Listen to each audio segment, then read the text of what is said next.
पिता पुत्र पवित्रात्मा के नाम पर आमीन। धन्यवाद धन्यवाद धन्यवाद। हे पिता परमेश्वर पवित्र आत्मा प्रभु यीशु मसीह, हम आपकी स्तुति आराधना महिमा प्रशंसा बड़ाई करते हैं पिता, आपकी जय जयकार करते प्रभु।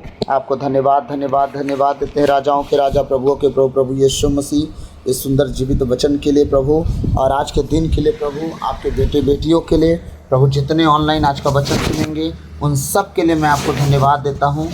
आपकी महिमा प्रशंसा बड़ाई करता हूँ पिता, आपकी जय जयकार करता हूँ। आपको धन्यवाद धन्यवाद धन्यवाद देता हूँ कि आज जो वचन आपने दिया अपने बेटे बेटियों के लिए, बहुत महत्वपूर्ण आज का वचन है परमेश्वर। बस मैं आपसे प्रार्थना करता हूँ कि आज का एक एक वचन जो आपके बेटे बेटी सुने परमेश्वर, उनका जीवन बदल जाए और वो समझें कि क्या कीमत चुकाई गई है उनके जीवन के लिए, उनके मुक्ति के लिए, उनके उद्धार के लिए, उनके बढ़ने के लिए, उनके ऊंचा उठने के लिए, उन्हें उन्नति पाने के लिए। आमीन। सारी बातों को आपके चरणों में रखते हुए प्रार्थना यीशु के नाम पर बाप आपसे मांगते हैं, सुनिए और दया से ग्रहण कीजिए। आज बोलने वाला मैं नहीं वरन आप स्वयं मुझ में होकर अपने वचनों के द्वारा बातचीत करें। आमीन। तो हमने पिछली बार इस आज के वीडियो से पहले जो हम लोग का वचन चल रहा था, क्योंकि हमारे बीच में हमारी बहन अपने परिवार के साथ आई थी, तो आज का जो वचन था उनके साथ हम सबके लिए वचन मिला, परमेश्वर ने जो दिया उनके परिवार के लिए, उनके साथ हमने सब वचन सुना घर बनाने वालों का दृष्टांत के विषय में। लेकिन उसके पहले हम जो सुन रहे थे उसके विषय में बता के मैं आगे बढ़ूंगा। मैं एक बार पढ़ दूं, विधि विवरण ग्रंथ अध्याय 7 पद संख्या 11 से लेके हमने जो पढ़ा था 6 से 11 तक, उसको हम पढ़ के आगे बढ़ेंगे ताकि हम जान पाएँ कि हमें परमेश्वर किस तरह चाहते हैं कि हम जीवन जिए। 6 से लेकर 11 ना, तुम लोग अपने प्रभु ईश्वर की पवित्र प्रजा हो। हमारे प्रभु ईश्वर ने पृथ्वी भर के सब राष्ट्रों में से तुम्हें अपनी निजी प्रजा चुना है। हमने ये बातें देखा कि आप कौन हो। हमारा थंबनेल भी था, वीडियो का नाम जो था वो था तुम परमेश्वर की पवित्र प्रजा हो। ठीक। 7वां वचन कहता है, प्रभु ने तुम्हें इसलिए नहीं अपनाया और चुना है कि तुम्हारी संख्या दूसरे राष्ट्रों से अधिक थी। तुम्हारी संख्या तो सब राष्ट्रों से कम थी। थी कि नहीं थी? बिल्कुल थी। ठीक। इसीलिए परमेश्वर ने चुना।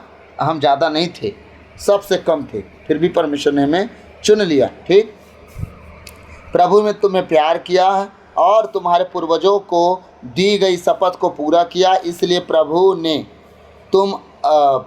तुम्हें अपने भुज बल से निकाला और दासता के घर से, यानी मिस्र से, गुलामी के देश से, है ना, दासता के घर से, देश से राजा फिरौन के हाथ से छुड़ाया है। इसलिए याद रखो कि तुम्हारा प्रभु ईश्वर सच्चा और सत्य प्रतिज्ञ ईश्वर है। जो लोग उसे प्यार करते और उसकी आज्ञाओं का पालन करते हैं। कौन? जो लोग, सब लोग नहीं, जो लोग उसकी आज्ञाओं का पालन करते हैं उनके विषय में बात हो रहा है।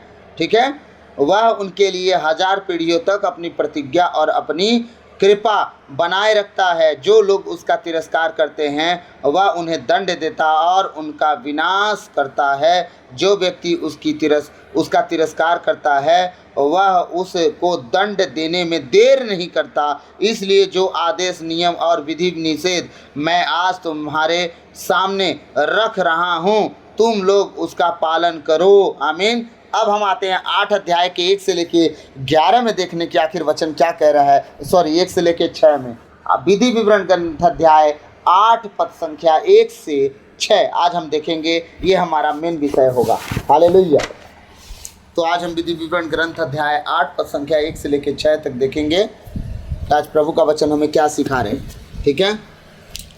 वचन कहता है, प्रभु का अनुशासन, इसका शीर्षक है, मैं आज तुम्हें जो आदेश सुना रहा हूँ, ध्यान से सुनिएगा, उन सब का सावधानी से पालन करो। सावधानी से का मतलब जैसा मन करेगा वैसा, जब मन करेगा वैसा, जैसा इच्छा हुआ वैसा। सावधानी का मतलब जैसा आप चाहोगे वैसा नहीं होता है। सावधानी का मतलब ये होता है कि जिसने आपको आदेश दिया उसके अनुसार, आपके अनुसार सावधानी से नहीं, उसके अनुसार वो क्या चाहता है, कब चाहता है, कैसे चाहता है, क्यों चाहता है, उसके अनुसार सावधानी से आप पालन करोगे। आप अपनी बुद्धि अगर लगाओगे, आप एग्जाम्पल दे रहा हूँ, किसी मालिक को आप पर भरोसा है और आपको 2-4 काम बता के चला गया, वापस आएगा तो आशा करे रहेगा ना कि आप उसका काम करे रहोगे। वो आके जब देखता है कि 1-2 काम रह गए तो निराश होता है कि खुश होता है? होता है निराश ना? पक्का ना? और चेला से जब पूछा जाएगा, चेला तुमने 2 काम छोड़ दिए, 2 काम किए, मालिक ने सोचा मैं थोड़ी देर में कर लूँगा, कर न लेते यार, खाली ना बैठे थे, कर लेते। कुछ समझे कि नहीं? तो सावधानी से पालन किया उस बात का? नहीं, वो अपने हिसाब से पालन किया, मालिक को नाराज किया ना, मालिक तो खुश नहीं हुआ। अगर जो काम वो दिया उसको करने के बाद अगर कुछ काम करता अगर, तो और खुश होता मालिक। पौलुस कहता है ना, जो काम मुझे दिया अगर वही काम मैं कर रहा हूँ तो क्या बड़ा काम कर रहा हूँ। प्रभु का काम उसे दिया गया है करने के लिए, अगर बस वही काम बस कर पा रहा है तो क्या बड़ा काम किया, वो तो यही कर रहा है। मुझे और कुछ करना चाहिए ताकि मेरा मालिक खुश हो। अब सावधानी से वो अगर कुछ कहा जा रहा है सावधानी से तुम पालन करो, तो तुम्हारी सावधानी तो तुम बरत ही नहीं रहे हो। क्यों? तुम अपने हिसाब से करोगे। उसको सावधानी से पालन करना थोड़ी बोलते हैं कि कहना बोलते हैं, नहीं। सावधानी से अगर पालन करना, आज्ञा अनुशासन जो भी अगर सावधानी से पालन करने की बात हो रही है तो तब आप करते हो जिसने कहा करेक्ट उसी के अनुसार, 1 इंची ना ऊपर 1 इंची ना नीचे, करेक्ट उसी के अनुसार आपको काम करना है। ये हुआ सावधानी से पालन। हालेलुया। जिससे तुम जीवित रहो। सावधानी से पालन करोगे अगर परमेश्वर के नियमों को, तो आप क्या रहोगे? जीवित। कहाँ? धरती पर। अरे धरती पर तो जो आया वो जाबे करेगा। अच्छी सेहत, लंबी आयु के साथ धरती पर भी, और अनंत जीवन स्वर्ग में भी। उसके नियम आदेशों का पालन करने वाला व्यक्ति जीवित रहेगा। जीवित रहेगा। उसने ये नहीं लिखा कि धरती पर तुम जीवित रहोगे, उसने ये नहीं लिखा कि तुम स्वर्ग में जीवित रहोगे, उसने ये लिखा तुम जीवित रहोगे। इसका मतलब यह है कि तुम चाहे धरती पर हो, चाहे मेरे साथ आकाश में स्वर्ग में जाओ, मेरे साथ तुम जीवित रहोगे, तुम मरोगे नहीं, तो अनंत जीवन तुम्हारा हो जाएगा। तुम मेरे नियम का, आदेश का बस पालन कर सको, तुम जीवित रहोगे, सलामत रहोगे, सुरक्षित रहोगे। और हम उसी आशा में चल रहे हैं। सब कहें आमीन। हम सब उसी आशा में चल रहे हैं कि हम उसके नियम का पालन करने की कोशिश तो कर रहे हैं, कम से कम चलने की कोशिश कर रहे हैं। मैं सच कह रहा हूँ, आप कोशिश करते रहो, परमेश्वर आपकी मदद करते रहेगा, और एक दिन वो कोशिश आपकी कामयाबी में बदल जाएगा और स्वर्ग राज आपका होगा। यीशु मसीह के नाम से मैं आप सबके लिए एक खुशखबरी की बात बता रहा हूँ, ये होगा ऐसा और ज़रूर होगा। आमीन। बस आप चलते रहो, पीछे मुड़ो मत, आप होपलेस मत हो, हताश ना हो, उतार चढ़ाव को देख के डरो मत। परमेश्वर कहता है जिस तरह सूरज उगता है और उसके रोशनी, उसका तेज, उसका प्रकाश दोपहर तक बढ़ते जाता है, तुम भी ऐसे ही चमकोगे और बढ़ते जाओगे। होपलेस मत हो, उतार चढ़ाव को देख के टेंशन मत लो। परमेश्वर कहता विपत्तियाँ तो आएंगी लेकिन ठहरेंगी नहीं, रुकेंगी नहीं तुम्हारे पास, भाग जाएंगी। दुश्मन तुम्हारे एक द्वार से आएंगे और 7 द्वार से भागेंगे, रास्ता नहीं पाएंगे भागने के लिए, ऐसा भाग आएंगे हम। तो हमारा परमेश्वर हमारे साथ है, हमें किस बात का डर? हमारा विरोधी कौन हो सकता है? मैं आज तुम्हें जो आदेश सुना रहा हूँ उन सब का सावधानी से पालन करो, जिससे तुम जीवित रहो, तुम्हारी संख्या बढ़ती जाए और तुम उस देश में प्रवेश कर उसे अपने अधिकार में कर लो, जिसे प्रभु ने शपथ पूर्वक तुम्हारे पूर्वजों को देने की प्रतिज्ञा की। सोच के देखो परमेश्वर कितनी बड़ी आशीष दे रहा है आज्ञा मानने के बदले। उसने आशीष क्या दी? तुम पहले तो जीवित रहो, धरती पे भी स्वर्ग राज में। पहला ब्लेसिंग, इससे बड़ी ब्लेसिंग कुछ नहीं हो सकती। दूसरा, तुम बढ़ते जाओगे, तुम्हारे संतान, तुम्हारे धन दौलत, बाल बच्चे बढ़ते जाएंगे, हटेंगे नहीं वो। तुम्हारी आमदनी, तुम्हारी कमाई बढ़ती जाएगी। फिर जिस जगह पे तो रहोगे, तुम्हारा जगह भी तुम्हारा रहेगा परमानेंट, तो कोई छीन नहीं सकता, नहीं तो कोई भी छीन लेगा। अब नहीं छीन सकता क्योंकि तुम मेरे आदेशों में, गवर्नमेंट तुम्हारे सब पर चढ़ेगी नहीं। हाँ, राजा तुम्हारे ऊपर विद्रोह नहीं करेंगे, तुमसे लड़के तुम्हारे घर जमीन खेती लूटेंगे नहीं। परमेश्वर कहा बस तुम मेरा काम करो, मेरा बात मान लो। गवर्नमेंट अपने हिसाब से तुमको नहीं, तुम्हारे हिसाब से गवर्नमेंट चलेगी, क्योंकि गवर्नमेंट को बनाने वाला भी हमारा परमेश्वर है, उसके विचार भी बदलने वाला और बनाने वाला हमारा परमेश्वर है। अगर वो ताड़ना गवर्नमेंट से दिलवाती है तो अपने आप को जांचने की ज़रूरत है कि हम गलत हैं या सही। या अगर हम गलत हैं तो ताड़ना परमेश्वर की ओर से अधिकारी दे रहे हैं, अगर हम सही हैं तो अधिकारियों का मन बदल देगा, आपके हित की बातें होंगी। क्या इससे पहले नहीं हुई? इतनी बड़ी बड़ी मिशनरियाँ ऐसे ही खुल गई। हाँ, आज खोल के दिखाओ इतनी बड़ी बड़ी मिशनरी, कुछ समझ में आ जाएगा। उन दिनों पे घुटनों पे दुआ हो करती थी, आजकल शब्दों में दुआ हो करती है। थोड़ी देर खड़े नहीं हो सकते चर्चों में दुआ के लिए। थोड़ी देर अगर कह दिया जाए आओ हम दुआ करेंगे, 1-2 घंटे अगर खड़े रहने के बाद घुटने पे कौन आता है यार? घुटनों पे देखते हैं कलीसिया को आते, आज हम जब रोजरी का बात आता है ना, बस वही टाइम पे हम घुटनों पे आते हैं थोड़ी देर के लिए, जब अगुवाई करने वाले प्रेशर कर देते हैं हम अब घुटने पे आएंगे, माता मरियम से हम प्रार्थना करेंगे, तब कोई कोई मान लीजिए दिल पे पत्थर रख के एक भेद पढ़ते पढ़ते बीच में रुक के बैठ जाते हैं, उनसे नहीं हो पा रहा है खड़े होने का। अब बताइए घुटनों पर कहाँ आएंगे। अब खड़े होने की जब बात आती है तो खड़े भी नहीं हो पा रहे हैं, कुछ देर में तुरंत जाके बैठ जाएंगे। आप परमेश्वर के साथ थोड़ी देर खड़े नहीं हो सकता हो, क्रूस पर तुम्हारे 3 किलो पे लटका था तुम्हारे लिए, भूल गए इन बातों को, और तुम्हें चाहिए स्वर्ग राज, तुम्हें चाहिए धरती पे राज, तुम्हें चाहिए 500 एकड़ जमीन, पूरा भारत देश तुम्हारा हो जाए, तुम्हारे हिसाब से भारत चले, तुम्हारे हिसाब से दुनिया का रीति रिवाज चले, तुम्हारे हिसाब से पूरा वर्ल्ड चले। नहीं हो सकता। तुम खुदा के हिसाब से न मत चलो, गवर्नमेंट तुम्हारे हिसाब से नहीं चलेगी, राजा तुम्हारे हिसाब से नहीं चलेंगे। जब परमेश्वर के हिसाब से इजरायली चले, पूरे राजाओं को इजरायलियों को राजा दे दिया परमेश्वर, सारे राजाओं को इजरायलियों के हाथ में दे दिया। जब इजरायली परमेश्वर के खिलाफ चले, पूरे राजा इजरायलियों को लूट ले गए। लूटे कि नहीं, तितर बित्तर हो गए पूरे इजरायली। 2.5 गोत्र नदी के उस पार, 2.5 गोत्र नदी के इस पार, 9.5 गोत्र इस पार, तितर बित्तर होना शुरू हुए, जो तो होते ही गए। क्यों? लालच खा गई उनको। परमेश्वर ने नहीं कहा यरदन नदी के इस पार तुम रहना, सबको कनान जाने के लिए बोला था। एकजुट रहना, एक साथ रहना, एक चित रहना, एक मन के साथ दुआ करना। तितर बित्तर हो गए, भटकोगे तुम लोग। आज देख लीजिए हमारे ईसाइयों को, तितर बित्तर होकर भटक गए, कोई कलीसिया में नहीं दिखता।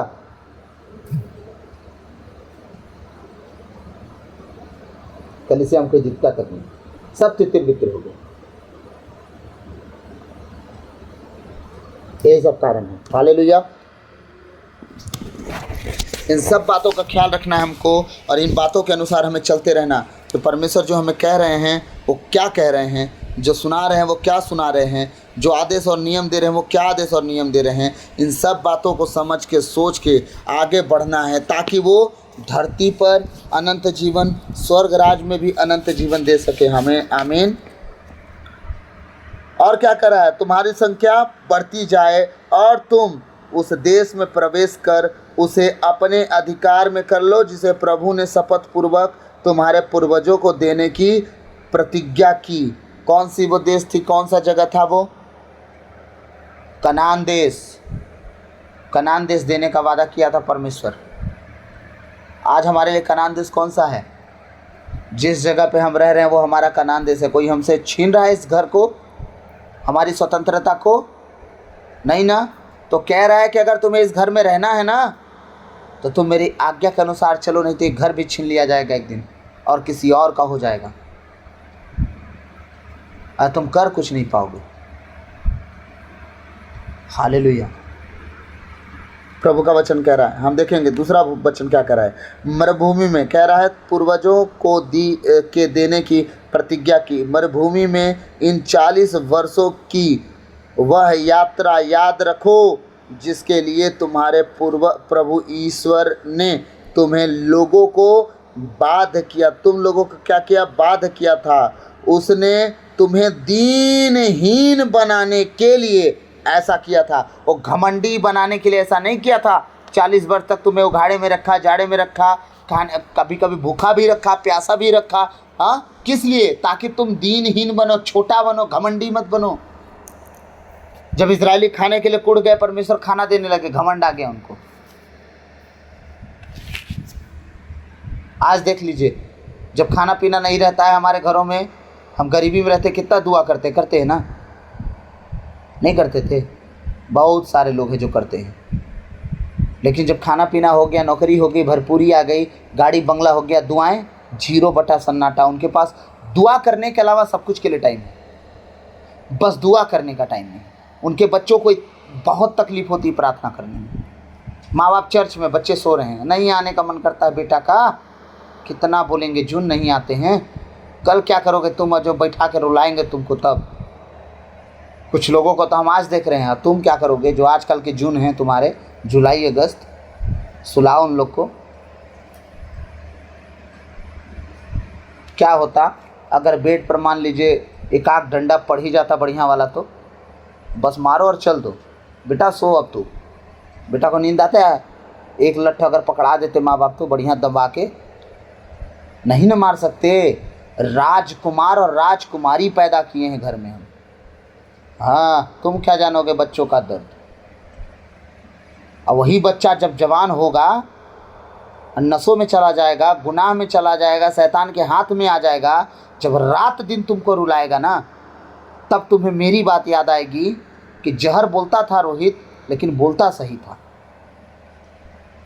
आज तो आप अपने बच्चों को रुला नहीं पा रहे हो प्रभु के नाम से ना, कल दिन वो रुलाएगा शैतान के नाम पे, तब आप क्या करोगे? आपकी दुआएं उस दिन काम देगी? मुझे तो नहीं लगता, क्योंकि ऐसी कोई बात नहीं जो आपको नहीं पता और जानबूझ के प्रभु से विमुख होते जा रहे हो सब। ना आप दुआ कर रहे हो, आप दुआ नहीं कर रहे हो, आपका परिवार दुआ करने वाला हो कैसे सकता है?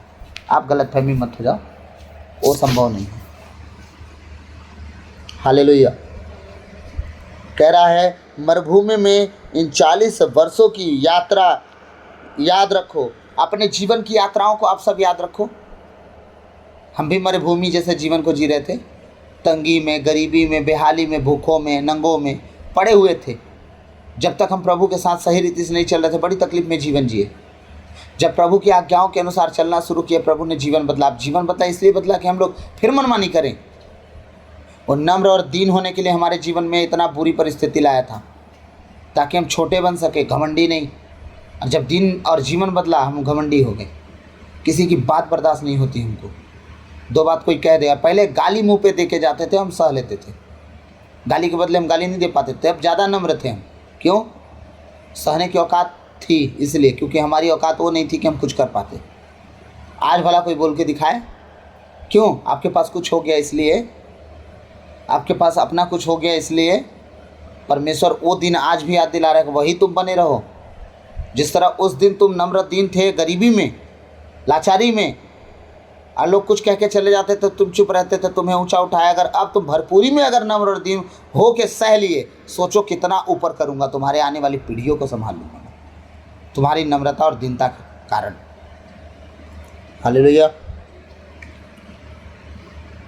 मरुभूमि में इन 40 वर्षों की वह यात्रा याद रखो, जिसके लिए तुम्हारे प्रभु ईश्वर ने तुम लोगों को बाध्य किया था। उसने तुम्हें दीनहीन बनाने के लिए ऐसा किया, तुम्हारी परीक्षा लेने के लिए, तुम्हारे मनोभाव का पता लगाने के लिए, और इस प्रकार यह जानने के लिए कि तुम अपनी उसकी आज्ञाओं का पालन करते हो या नहीं।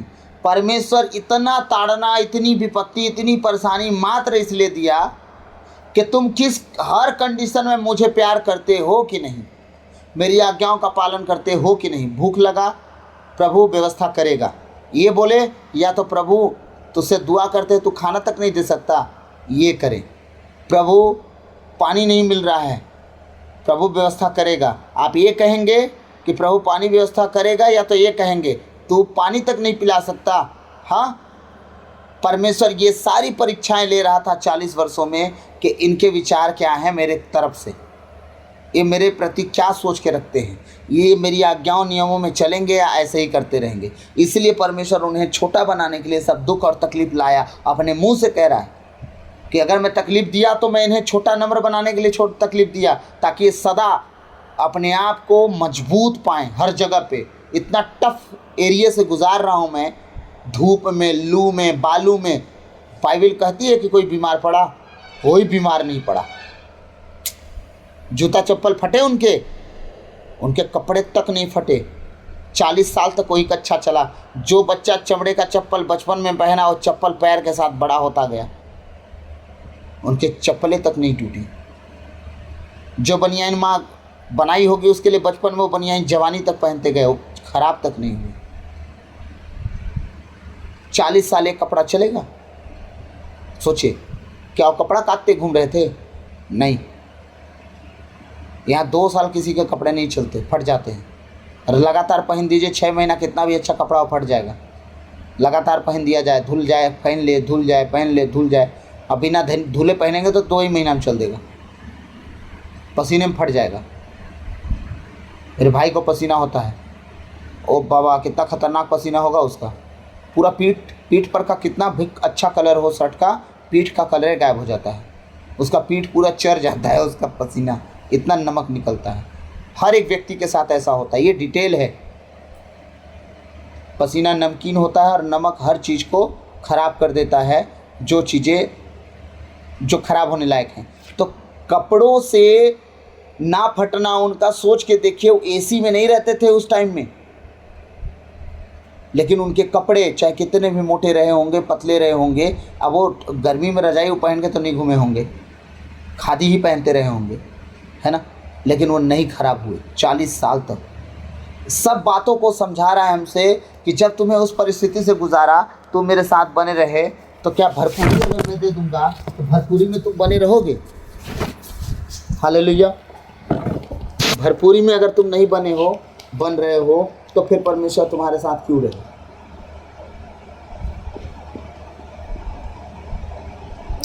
उसने तुम्हें त्रस्त किया, भूखा रखा और फिर तुम्हें मन्ना भी खिलाया। पहले क्या किया? वो तुम्हें त्रस्त कर दिया, परेशान कर दिया, दुखी कर दिया, यहाँ तक मजबूर कर दिया कि तुम चुप नहीं रह पाए, लड़ना शुरू कर दिए मूसा से। मूसा से नहीं, तुम परमेश्वर से लड़ना शुरू कर दिए। इतना त्रस्त हो गए थे। वो त्रस्त भी किया, फिर तुम्हें भूखा भी रखा, लेकिन चुपचाप भूखा छोड़ नहीं दिया तुमको। तुम्हें ये दिखाने के लिए भूखा रखा कि देखो, जहाँ तुम नहीं बो रहे हो वहाँ भी तुम्हें बरसा के खिला सकता हूँ मैं। तुम जिस भूमि से नहीं उगा रहे हो ना, मैं स्वर्ग से तुम्हें खाना बना के खिला सकता हूँ। और वो खाना था, एक तरह का खाना रोज़ आप खा के बीमार पड़ जाओगे। डेली खाओ आप, डेली 3 टाइम, आप ऊब जाओगे, खा नहीं पाओगे। एक टाइम ऐसा आएगा कि आपकी तबीयत खराब होना शुरू हो जाएगी अगर खाने का टेस्ट नहीं बदले तो। लेकिन मन्ना 40 साल तक खाए और किसी को कुछ नहीं हुआ, कभी उनका डाइजेशन सिस्टम खराब नहीं हुआ, ब्लड सर्कुलेशन कम बेसी नहीं हुआ, लो बीपी हाई बीपी कभी कुछ नहीं हुआ। समझिएगा, तबीयत खराब नहीं है। एक तरह का खाना खाइए अब लगातार 40 साल, भला हालत ख़राब हो जाएगा, तबीयत खराब होना शुरू हो जाएगा। लगातार चावल खाना शुरू कर दीजिए, कहेंगे शुगर हो गया चावल खाने के चक्कर में। ये सब कंडीशन बता रहा हूँ। लेकिन हमारे परमेश्वर के स्वर्ग राज से जो भोजन आया ना, उसके खा के कुछ नहीं हुआ। लेकिन क्यों ऐसा हुआ? वो त्रस्त किया, भूखा रखा, इसलिए कि तुम इससे जब खाना खाने के लिए जब इसको पाओ तो इसका इज्जत करो, इसको फेंको नहीं, ठीक है? और वो भूख और प्यास तुम्हारी बढ़ती जाए इसके प्रति। जब आज से पहले जो तुम नहीं खाए वो खिला रहा हूँ, तुम्हारे पूर्वज कभी देखे नहीं थे, मैं वो खिला रहा हूँ। हाँ, इसे खाओ और परमेश्वर की महिमा करो कि जो तुम नहीं बो काट सकते वो परमेश्वर तुम्हें खिला रहा है। आमीन। उसने तुम्हें त्रस्त किया, भूखा रखा और फिर तुम्हें मन्ना भी खिलाया, जिससे न तुम जानते थे और न तुम्हारे पूर्वज ही। क्या कह रहा है? जिसे न तुम जानते थे न तुम्हारे पूर्वज ही से जानते थे, है ना? इससे उसने तुमको यह समझाना चाहा कि मनुष्य रोटी से ही नहीं जीता है, वह ईश्वर के मुख से निकलने वाले हर एक शब्द से जीता है। परमेश्वर का शब्द निकला, मैं स्वर्ग से तुम्हें रोटी खिलाऊंगा, और खिलाया। इससे साबित कर रहा है कि मनुष्य को खाने की हमेशा रोटी और भात, मुर्गा मटन की ज़रूरत नहीं पड़ेगी। परमेश्वर के मुंह से अगर तुम्हारे लिए कुछ ब्लेसिंग निकल गई, वही तुम्हें जीवित रखेगा। आमीन। इन 40 वर्षों में न तुम्हारे पहने हुए वस्त्र जर्जर हुए और न तुम्हारे पाँव ही सूजे। देखिए, आखिर हम उसी बात पे आ गए ना। परमेश्वर कह रहे हैं जर्जर मतलब कपड़ा का भसकना, कपड़ा का क्या हो जाना, उसको कमज़ोर पड़ जाने से क्या होता है, वो झिरने लगता है कपड़ा, दरार फटने लगती है उसमें से। परमेश्वर कहता है एक भी कपड़ा तुम्हारा 40 साल में जर्जर नहीं हुआ। मतलब वही कपड़े में तुम जीवन काट रहे थे, लेकिन तुम्हारे कपड़े जर्जर नहीं। और पैदल चलते चलते पाँव कभी फूले क्या? आज हम चले पैदल दिन भर, फूलेंगे कि नहीं फूलेंगे पाँव? लेकिन कह रहा है प्रभु का वचन कि 40 साल में तुम्हारे कभी पाँव तक नहीं फूले। एक कंडीशन समझा रहा है। हालेलुया। इसलिए यह समझ लो कि जैसे कोई पिता अपने पुत्र को अनुशासित करता है, वैसे ही प्रभु तुम्हारा ईश्वर भी तुमको अनुशासित करता है। कैसे अनुशासित करता है? वो भूखा रख के, प्यासा रख के, परेशान करके, त्रस्त करके, छड़ी लगा के, हाँ, निर्जन स्थान में जहाँ पानी का ठिकाना नहीं, वहाँ खड़ा करके, धूप में खड़ा करके, डंडे लगा के, सांप भेजकर, विपत्तियाँ भेजकर, महामारी भेजकर क्या कर रहा है वो? ताड़ना भी दे रहा है, ताकि तुम क्या करो? परमेश्वर की बात मानो और परमेश्वर तुम्हें हाथों हाथ उठा के ले चले। अगर तुम परमेश्वर की बात नहीं मानोगे तो तुम धक्के खाओगे, जिंदगी भर शैतान तुम्हें मारते रहेगा। और परमेश्वर की बात मान लोगे, उसकी बात करेक्ट मान लोगे, ना धक्का खाओगे ना तकलीफ सहोगे, परमेश्वर तुम्हें लिए चलेगा। विपत्तियाँ आएंगी लेकिन टिकेंगी नहीं, भाग जाएंगे तुम्हें छोड़ के। क्या इजरायलियों के सामने सेना खड़ी नहीं हुई? बहुत सी खड़ी हुई। क्या रह पाई? इजरायलियों की मौत की गिनती नहीं होती थी, लेकिन गैर जाति मारे जाते थे। लेकिन जब इजरायली गलती करते थे तब इजरायली बहुत बुरा मारे जाते थे। और यही सच्चाई है आज के लोगों की। हालेलुया। इसलिए यह समझ लो कि जैसे कोई पिता अपने पुत्र को अनुशासित करता है, वैसे ही प्रभु तुम्हारा ईश्वर भी तुमको अनुशासित करता है। अतः तुम उसके मार्गों पर चलते हुए और उस पर श्रद्धा रखते हुए अपने ईश्वर की आज्ञाओं का पालन करते रहोगे। कैसे कैसे? तुम उसके मार्गों पर चलते हुए, उसके वचन से ना दाएं मुड़ना है ना उसके वचन से बाएं मुड़ना है। उसके वचन पे करेक्ट चलते रहना है, बिल्कुल उसके वचन से इधर उधर नहीं भटकना है। और कह रहा है उस पर श्रद्धा रखना होगा, आपको विश्वास रखना होगा कि वो जो बोला है आपके लिए कर देगा। आमीन। उन वचनों पर विश्वास रखना है जो बाइबल में लिखे हैं। मांगो तो दिया जाएगा। हाँ, ये सब बातें क्या हैं, किस लिए हैं, सबको समझ के तुम्हें मांगना है। उन सारी बातों पर जो परमेश्वर तुम्हें कह रहा है उस पर श्रद्धा रखो, अपने ईश्वर की आज्ञाओं का पालन करते रहोगे, तब ये सारी चीज़ें तुम्हारे जीवन में बदलती जाएंगी और तुम्हारा नुकसान नहीं होगा। इसलिए अपने प्रभु ईश्वर के साथ बने रहो, उसकी आज्ञाओं नियमों का पालन करो। आपका प्रभु आपको निर्जन स्थान में रहने के लिए व्यवस्था बनाएगा, आपको जीने के लिए, खाने के लिए, उठने बैठने के लिए। जिस जगह पे आपने कुछ नहीं किया उस जगह पर आपके लिए उस परमेश्वर मन्ना बरसा के खिलाएगा। आप याद रखना, आपके लिए वो सब कुछ करने के लिए सामर्थ्य है। किसी बात पे आप ना हताश हो, ना दुखी हो, ना त्रस्त हो, ना चिढ़ो, ना चिड़चिड़ाओ। परमेश्वर आपके जीवन को, आपके परिवार को, आपके घर घराने को सदा संभाल बचा के रखेगा। और प्रभु यही चाहता है, मात्र एक बात, कि आप अपने प्रभु यीशु मसीह का आदेश का पालन करो, उसके अनुसार चलो, उसका सावधानी से पालन करो। तब आप एकदम स्वर्ग में भी और धरती पे भी, दोनों जगह आप लंबी उम्र, अच्छी सेहत पाओगे। आमीन। तो प्रभु आज के इन वचनों के द्वारा आप सबको, हम सबको आशीष दे। सबों को जय यीशु। आइए हम अंतिम प्रार्थना में जाएंगे। सर्वशक्तिमान महान परमेश्वर पिता, हम आपको धन्यवाद देते हैं, राजाओं के राजा, प्रभुओं के प्रभु, प्रभु यीशु मसीह, पिछली रात के लिए, आज के दिन के लिए, इस शाम रात के लिए पिता हम धन्यवाद देते हैं कि आपने अब तक हमें जीवित, सुरक्षित और अचानक मरण से बचाया। हर अप्रिय घटना से, हर दुर्घटना से, हर एक्सीडेंट, महामारी से बचाया, उसके लिए धन्यवाद पिता। आज तक जो भी हमसे मन वचन कर्म से अपना कर्तव्य पूरा ना करने से जो हमसे पाप गुनाह हुआ हो, उसके लिए हमें क्षमा कीजिए, दया कीजिए, कृपा कीजिए, हमें दंड ना दीजिए, हमारे कर्ज गुनाह अपराध क्षमा कीजिए, ताकि हम आपके कहे अनुसार जीवन जिए, पाप गुनाह से दूर रहें, पवित्रताई और खराई में चल सके। इस योग बनाइए इस घर को, अपने छोटे से परिवार को आपके बलवंत हाथों में देता हूँ प्रभु।